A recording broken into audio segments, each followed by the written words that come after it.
Hi, I'm JD Gunnell, USU Extension gardening expert. Here are May's gardening tips.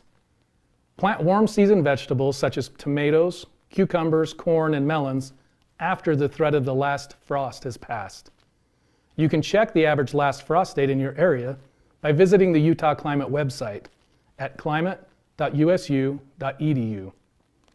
Consider planting sweet corn in the garden every other week until early July to extend the harvest. Allow the foliage of spring blooming bulbs such as tulips, daffodils, and crocus to die down to the ground naturally before cutting the leaves off. This allows energy to move from the leaves down to the underground structures for storage.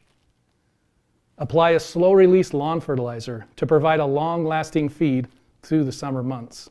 Be on the look for aphids. They love to hide underneath the leaves of many types of plants. You can treat aphids oftentimes by using non-chemical or softer solutions.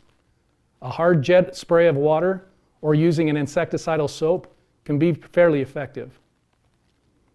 And keep the worms out of your apples and pears by controlling the codling moth.